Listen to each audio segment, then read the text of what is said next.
This is nature, and this is not. Microwave horseshit right above me. Look at this. I'm in the beach. It's John in Los Angeles. It's oh, what is the date?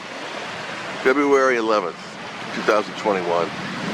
Showing you our skies here. Look at this. This is a good day. Look at all this. The reason I want to make this video is I want to ask you guys, how many friends and family have you lost over this whole masquerade thing? Who take it serious and watch the news? I've lost a lot of them. You know, or they just don't talk to you anymore. They don't want to hear it. And if you tell them anything that this might not be what they think it is, they don't want to hear that either. It's almost like they're enjoying being in this perpetual state of fear, you know, and that's really creepy to me.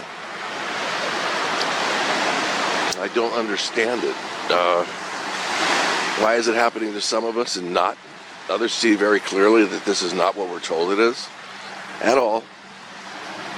So I just want to hear from you in the comments. You know, not too long of comments, but around how many people do you not talk to now because of this whole thing? I mean, it's just amazing that they want to separate us so bad, and they got so many ways of doing it. You know, they got the elections, and they got this and that, and all this distraction horse crap.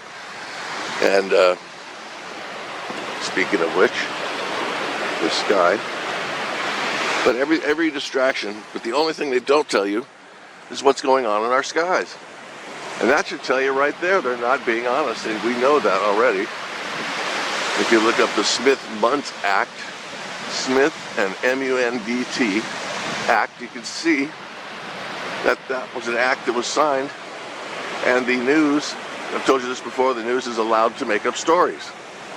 They're completely allowed to make up stories because it's considered entertainment. Well, I, for one, am not entertained because this is dangerous, what they're doing to people. And now they got them wearing 2 masks. Holy crap. Where's your common sense there? TV tells you not to breathe, and you don't. I'm shaken by how easy people are swayed into believing this stuff. You know, I don't know what to tell you. It's so sick. But anyway, yeah, let me know, you know, how it's going as far as losing people, and because it's happening to everybody. We all have stories. All of us awake ones have stories. You know, that are nightmares. So let me know, and I will talk to you soon. Take care, guys.